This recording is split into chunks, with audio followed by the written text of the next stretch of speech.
We renovated this house in 4 months.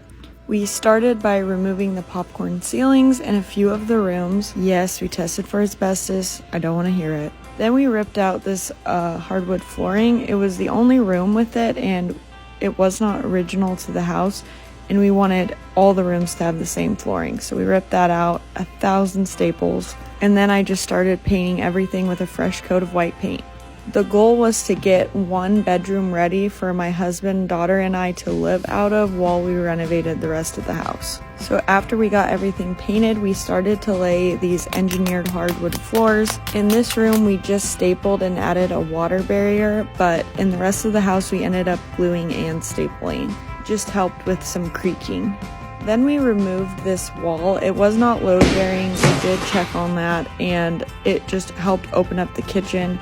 The kitchen was not a great use of space at the time, so with this wall removed, we are able to add a little peninsula for some extra storage. Then just cleaned it up and got it ready to patch. Now, most of the woodwork was replaced, so I ended up just painting it all so that it would all look the same. This paint gun is seriously a lifesaver. And then I freaking spilled Sherwin-Williams expensive ass paint. That'll ruin your day.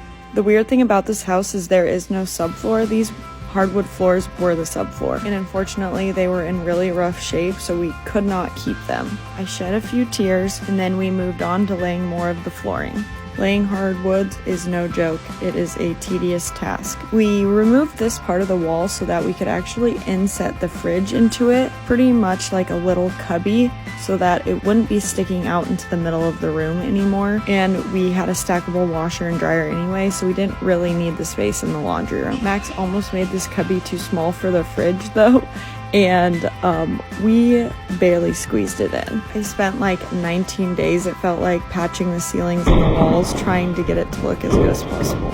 And then finally we removed the rest of the kitchen. We waited as long as possible so that we could still use that sink. Then I moved on to painting my daughter's room. This room was a cluster of different trim colors, so I ended up just painting it all this gold color. I know some of you are thinking, what the hell? But I promise you it looked good.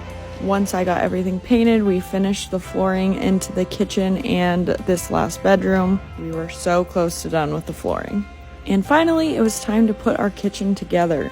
For the last like 2.5 months, we did not have a kitchen pretty much at all. We had been grilling lots of hot dogs and hamburgers. Honestly, super exhausting to not have a functioning kitchen, so we were very excited to put this together.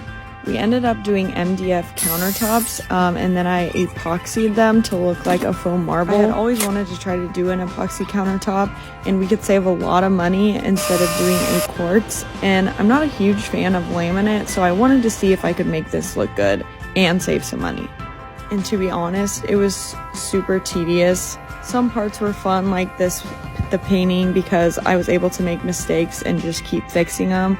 The epoxy was super stressful. There are tons of bubbles you have to pop, and this was my first time ever doing epoxy, and it was such a large scale. I kind of felt like I had gotten myself in over my head. And after I shed some tears, I did a top coat, and they ended up looking really good. We also added new, thicker trim to try to look like the original trim that had been replaced. I laid just a vinyl flooring in the laundry room. It's cheap and it's easy, and believe it or not, it can look really good too. Then I painted and added some fun wallpaper in here, and then we added a peg rail for some coats and hats and stuff. This house is super small, so there's not a ton of storage. Then we started to backsplash the kitchen. We used this muscle-bound tile adhesive. This is my first time using it, and after a little bit of a learning curve, I actually really liked it. It's a lot quicker and easier than using thin set. You just have to make sure that the tiles are dry, and then use the spacers that they actually give you with it. It's a lot easier than regular spacers. And then we started to grout. I used a combination of two colors, Tech Silhouette and Tech Charcoal Gray, to give us just about the same color as our trim. We planned on staying here for 2 years, but life had different plans for us, and we ended up buying our dream house shortly after we bought this one. So we sold it.